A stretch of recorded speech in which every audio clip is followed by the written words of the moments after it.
We are starting with the hat on because I do think it's justified.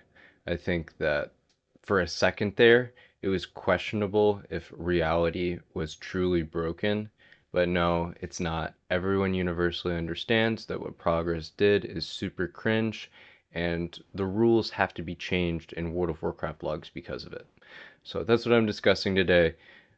Universally understood, no need for a tinfoil hat. I thought it might be a deep conspiracy, and maybe it was. So if you're not familiar, Warcraft logs, it's a community where people are able to track and compare their experiences of playing a video game. That's to put it simply. To put it more simply, 10 cloud emojis is not enough for this. I like to talk about who is the fastest group able to clear a raid, and BWL just finished. Let's look at the overall of how that went. So when we go to the front page here, get out of the ads, a million ads, what can you do? Eternal was number one. We already talked about their run on this channel, so definitely feel free to check that out. But the number two run, that is the interesting one to me, and it is a true number two. Again, so many ads. Sorry, I can't handle it, but I just have to X out one or two of them. So this run happened right before the finish end of the phase. When the phase ends, new content comes out. It's no longer relevant what like the fastest run for the current phase is. That's what people care about most. That's what people are investing hundreds, if not thousands of hours easily during each of these expansions. It's what we're going to be talking about today with the fact that what these guys spent their time on is just so weird. That's the only way I have to put it, with the sense that let's go back. I'm kind of bouncing around here. I want to go back to what this is saying. So this is a mod in the World of Warcraft logs Discord, and they're saying we are not going to push anything out. I would love if there was actual rules instead of there being loopholes. And it's like, well, you're the mod, so I think that it's within your power to make more rules, but they're always kind of community focused, and there's a lot of different controversies and things that go on that Discord. But just want to go to what I think was a pretty good response here, where the reason that when I say we, people that were frustrated with this log being kept valid, um, with what you're gonna see in the VOD, it's just so cheesy and so to the point that's like, really? Um, we've talked about some of the different pieces of tech. Again, feel free to go through the previous raids that I've talked about as far as speedruns go, but we're just going to go here and say that um, trash resetting like this should have been considered a exploit to begin with. So that's why the tinfoil hat was on. It's like, why is this? Why are you not considering this as just absolutely crazy? And again, I think it's good to add some context here with the fact that people didn't realize that this was happening because a lot of raids in this classic anniversary version of the game now are not being streamed. And I personally think that's pretty cringe. But to Alando's point, this is the difference, right? The incentive that these players have isn't as much streaming these raids 8 to 10 hours a day, because that's just not really how the prep works for these raids. It's a lot of different things that go into just not running the same raid over and over and over, like the runs trying to get world first on retail are. It's just a different experience, streaming experience, etc. So for that reason, a lot of these guys only will show their stuff if it's the best of the best and kind of like game breaking, and that's what everyone really cares about is at this point of the game when things have been done hundreds and thousands of times, we want to see the best, we want to see what's innovative, And that's what really matters, right? And holding on to that is something that people do until the end of the phase. So, yeah, Olando's right about that. So, happy to see that the rules are getting amended where, again, I was going to make this video a couple days ago with full tinfoil hat on the whole time of how crazy it is that this is just swept under the rug. But there is some response here as far as um, there's a line. If you're doing absolute crazy things where you're just going out of bounds and doing these crazy things, that just isn't okay. But there's other things like Gothic Gate Skip, which are a long-standing piece of tech and part of the raid, and those are considered okay. So it does make me kind of concerned. Like we're getting to these gray areas where we're giving World of Warcraft logs the ability to decide things. That's kind of scary. At the same time, whatever the community decides is always giga cringe. So yeah, that's really about it. Let's get into the actual Papaganus now. That is this. Again, so you just click on YouTube and you can see all these different point of views of an absolute cheese fest. So let's just not show any audio here and just go to this first warrior point of view. And why is it so cheese? So the run starts like right here. He showed the first couple minutes. Again, just absolute crazy amount of consumes and that kind of stuff. So you're watching Horde side. These guys, even though that they did so much weird stuff, um, ended up being like 40 seconds slower than the fastest raid. So didn't really make a huge difference at the end of the day, in terms of what these guys were able to do at their best.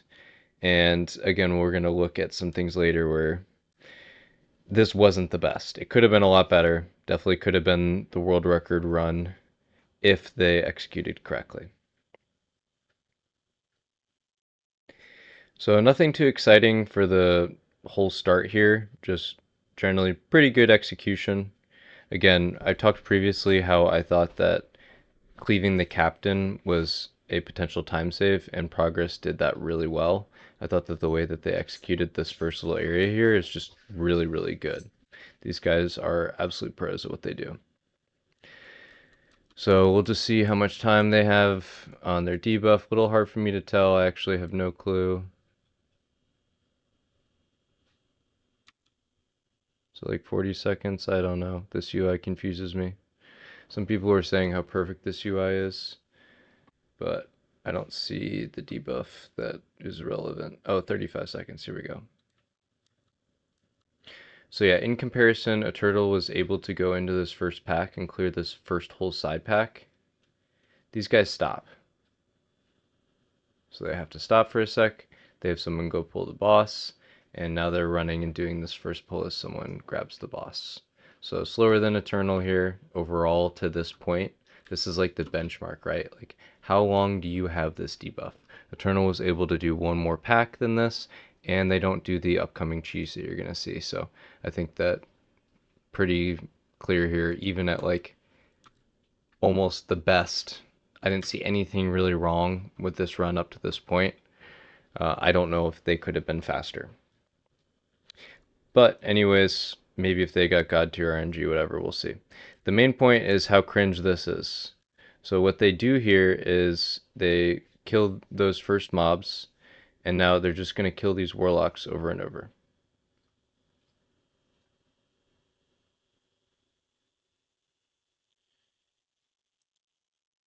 So Taiki there. Taiki just lives forever. And what do you know? This whole time while they've been fighting Fire Maw, new warlocks are behind them? That doesn't make sense. What the heck? We just saw how a warlock died here, right? The warlock was at like 10%. So warlock dies, but then they come back to life because these guys are doing some weird techie resets where they're just able to kill these warlocks over and over now. And the only thing that the the Warcraft logs, I should say, care about when it comes to those packs is the warlocks. Warlocks are all that matters. So they have like those techies kited in the back you saw there. So while the techies are still in the back, it allows them to reset these warlocks and fight them over and over. And they're able to get all they need, so then they don't need to kill any of these side packs. And I just think that's cheesy, right? Like that's so cheese. So because of that, because of this strategy here, it took a lot of extra time. It wasn't like they could just press W and go through, but it meant that they can do a longer invis skip. They don't have to kill that 4 pack there because of the next cheese that you're going to see coming up here. So now they invis skip, and the real reason that Progress is elite is they are able to do the invis skip as a raid group. It's quite incredible.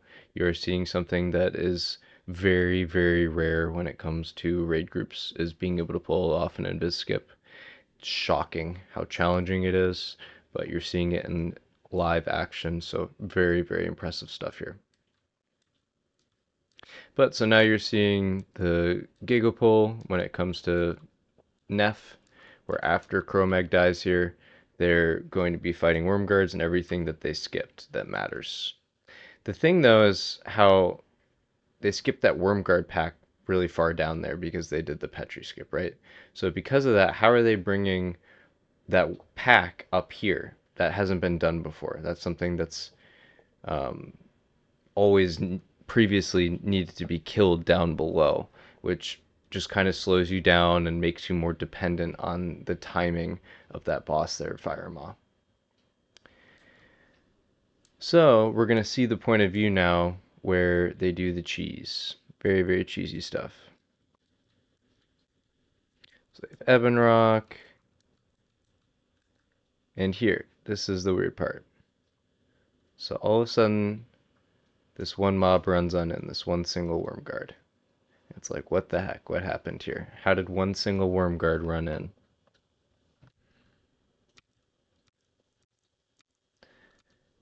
So it looks like, as far as this Gigapulse goes, it was clean, right? I don't see deaths according to this point of view. We're now just, well, we're still watching YouTube point of views. We'll watch the DirtNap point of view.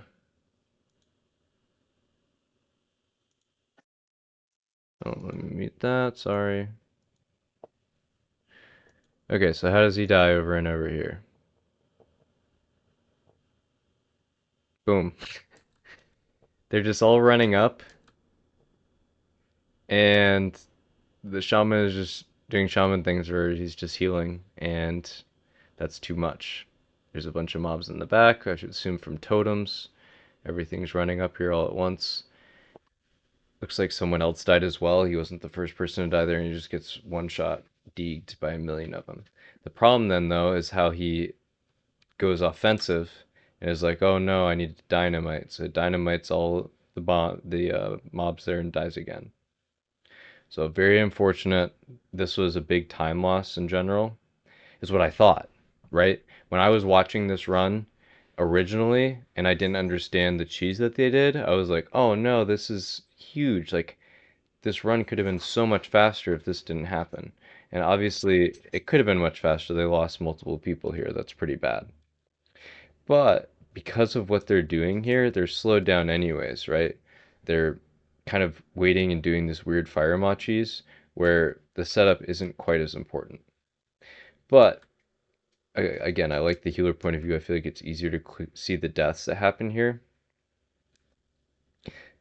Psych just gets owned, gets knocked down by some ads. So rip there. Thought there was another death too. Yeah, Dis was already dead. Dis gets like 2 shot. Yeah. So let's look at the logs there. I thought that was really interesting. When it's like, this was just not a clean fight, right? So we're going to go to deaths or damage taken, maybe? It's dist, right? Yeah, so dist just got a miss as well, but 3 hits at once. This is an example of what people call parry haste, I assume, or an example of a can't think of the word at the top of my head now that I'm on the spot. People are going to correct me in the comments. Tell me what this is. 3 hits at once here like this. The word will come to me later as we talk here. But um, this dude just get thrashed. There we go. Thrash is the word I was thinking of. People have like different terms, and if you want to try and explain this in the comments, feel free, that'd be helpful. But yeah, so he just gets owned here. He got bombed a little bit earlier, but 3 autos at once, unfortunate. But all he did, if you look at damage done, all he did was melee attack Fire Maw and get 2 glancing. He just white hit, right? Like he was not going ham on the boss, just barely touched it, and there was no tank that was hitting the boss at the start. So I felt like that was a really weird opener. We'll go to the final viewpoint here.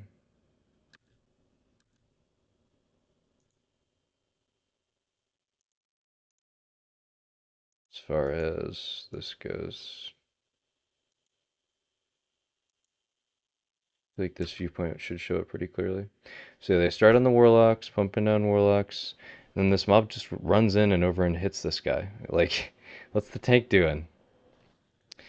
So that's the gist, and let's just watch like how that mob was um, multiplied and put in here. If we can go back to this point of view, this. So now we're watching the hunter. So again, I don't have full context, armchair gamer, disclaimer, but we're watching hunter's point of view of different runs. This is not the hunter's point of view of the #1 run. Maybe he wasn't streaming it. I don't know the exact context of this. But what we're gonna watch here is how this one was scuffed as well, right? Was this the same run? Like I feel like it is. I didn't realize Avis died though. Did Avix die from that other point of view?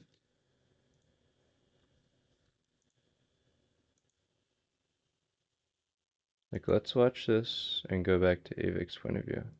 Like I swear this is a different run. Oh no, Avix died as well. Okay, yeah, so we're watching the point of view now. Cool.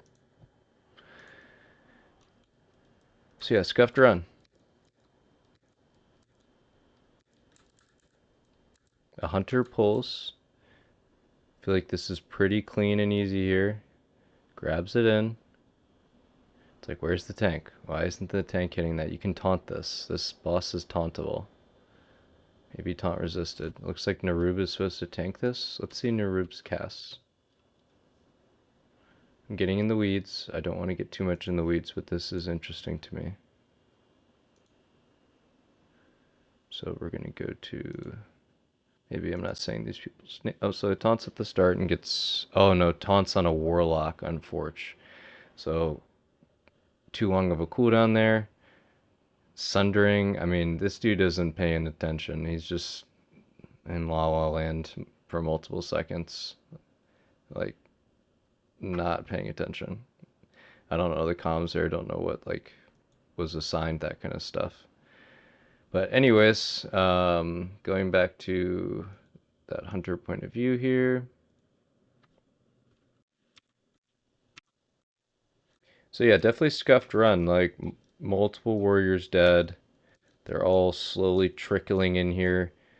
I think they 39 manned it, right? Like when this guy dies, he gets rezzed and just doesn't come back. So in the #2 run that is recorded of BWL, they basically 39 man it. Half the raid 39 mans. So anyways, let's go back. I keep wanting to stay on the hunter point of view and then I leave. Because I really do like the Holy Palace point of view. I think he's got a really good UI for like being able to talk about the raid. What we want to talk about here is this crazy pull that you're going to see. So what does he do? First he grabs these, they kill those. They grab the first dragon, grab the second dragon. Both are dead. Got this Tauren just over here, Jay chillin'.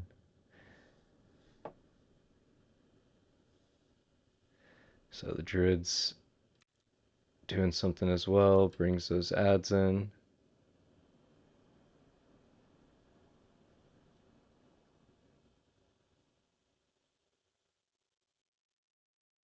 So pack is on its way in. Now that the first group is in, they're waiting here.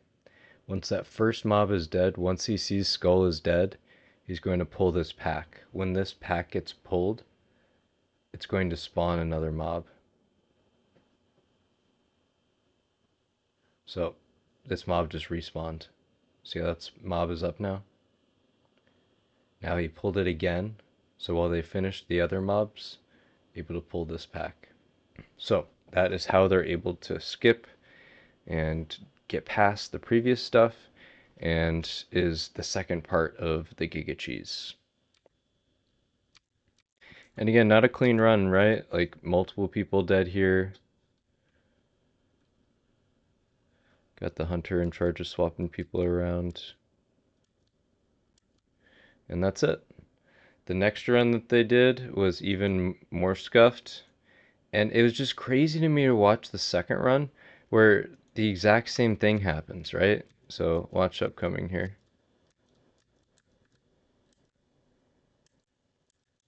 Oh, maybe I'm tripping. No, never mind, I'm tripping. It gets scuffed later. So this time I think people, most challenging mechanic. You see it here. I was not joking before. The most challenging thing in World of Warcraft is 40 people trying to press 2 spells in a row. In this version, I think it is a little bit more complicated where some of these guys have to nifty, like this guy doesn't because he has cheetah on.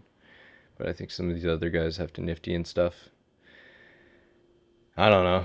For whatever reason, it's so challenging. So they lost a bunch of people, like 6 people from the skip. And then it just continues to crumble a little bit more by more. And this run was Giga Scuffed now.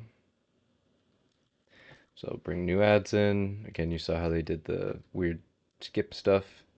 And then they pulled the boss too far away. I think they just knew it was going to be a wipe, so they just reset the boss here.